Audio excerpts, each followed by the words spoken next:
माँ की दौलत, दिल छू लेने वाली कहानी। एक गांव में सुनील नाम का एक गृहस्थ रहता था। उसकी पत्नी का नाम सीमा था। उनको 2 बेटे और 2 बेटियां थी। सुनील का एक छोटा सुखी परिवार था।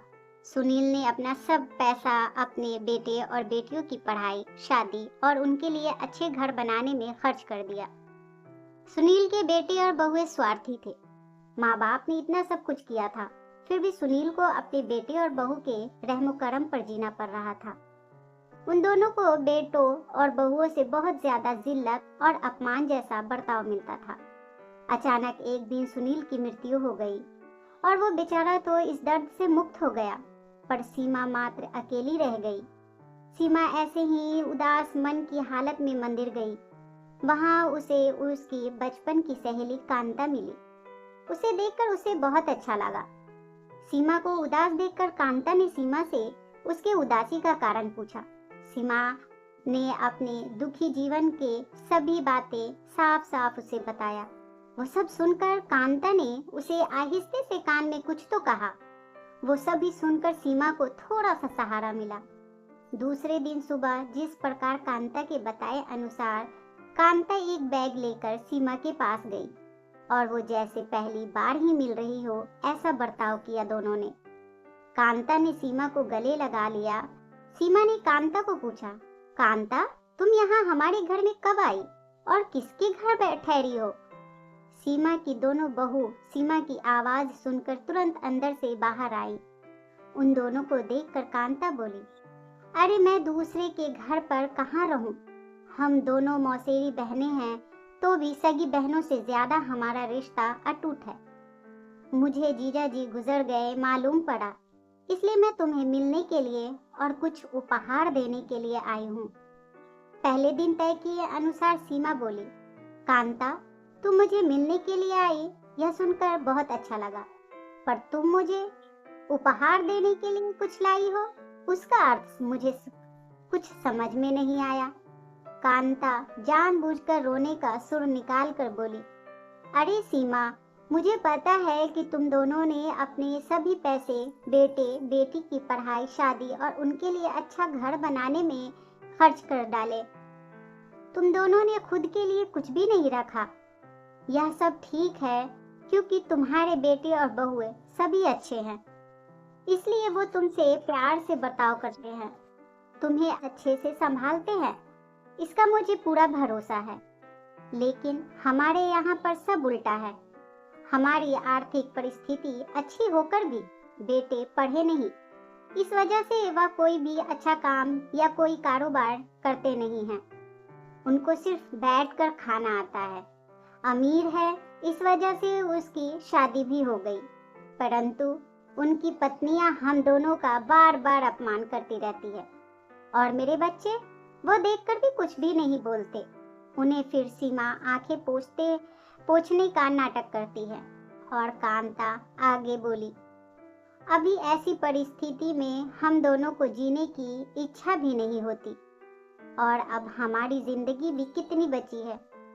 इसलिए मैंने तय किया कि मेरे पति का नजदीकी कोई भी नहीं है और तुम्हारे सिवाय मेरा कोई भी नहीं है, इसलिए सब पैसा बेटों को देने के बजाय तुम्हें आधे पैसे दे दूं। ऐसा विचार करके मैं अपने पति की रजामंदी से 25 तोला वजन के 10-12 सोने के गहने और 50,000 इस बैग में लाई हूँ। इस बैग में 45,000 की नोटें हैं और 1 रुपयों की 500 नोटें हैं। अभी तुम कुछ भी ना कहते हुए हमारा प्यार समझकर यह बैग और उसकी चाबी ले लो। मैं सिर्फ तुम्हारे पास चाय पीकर तुरंत चली जाऊंगी। कांता का यह बोलना सुनकर सास की बहन कोई सामान्य औरत नहीं है, बल्कि बहुत अमीर औरत है और धन की तिजोरी साथ लाई है। ऐसा सोच करके सीमा की बड़ी बहू प्यार का नाटक करके उनको बोली कि क्या मासी, आप इतनी जल्दी क्यों जा रही हो? अभी आए हो तो रहो हमारे घर 2-4 दिन। आपके बेटे और बहू भी नई पीढ़ी के हैं, इस वजह से आप उनकी तरफ ध्यान मत दीजिए। आप दोनों पति पत्नी ने आपका जीवन प्रसिद्धि किया है, वैसे ही हमें भी उस बारे में मार्गदर्शन दिया तो अच्छा होगा, और कैसे जीवन जीना है हमें भी समझ में आ जाएगा। तभी कांता उसे बोली, मेरे पति के दोस्त आज प्लेन से रात को 12 बजे हमारे घर आने वाले हैं। इस वजह से मुझे जाना होगा। हर एक मनुष्य के जिंदगी में ऐसा संबंध, लगाव आता ही आता है कि जिसकी वजह से उसकी आंखें खुलती है, और वो मनुष्य समझदार होगा तो उसे मार्ग दिखता है। ऐसा बोलकर कांता चाय पीकर वहां से चली गई। कांता के जाने के बाद सीमा के दोनों बेटे और बहुए उससे बहुत अच्छा बर्ताव करने लगे, बहुत प्यार और देखभाल करने लगे। सीमा खाना खाने के बाद रात को अपने रूम में जाकर दरवाजे की कुंडी लगा लेती है। कांता के दिए हुए पैसे पत्थर पर पीट कर बजाकर गिनती थी। नोटों का आवाज रात के समय स्पष्ट उनके बेटे और बहू को सुनाई देता था, और उनका सीमा पर और ज्यादा प्यार बढ़ने लगता है। ऐसा 5-6 महीने तक चलता रहा, लेकिन पैसे गिनने का काम मात्र खत्म नहीं हो रहा था, और ये सिलसिला सीमा ने अपने मरने तक चालू रखा। सीमा के आखिरी 6 साल खुशियों में बीते, परंतु एक दिन अचानक सीमा की मृत्यु हो गई। उसके जाने के बाद रिवाज और लोगों के दिखावे के लिए उसकी बहुओं ने और बेटों ने आंसू बहाए।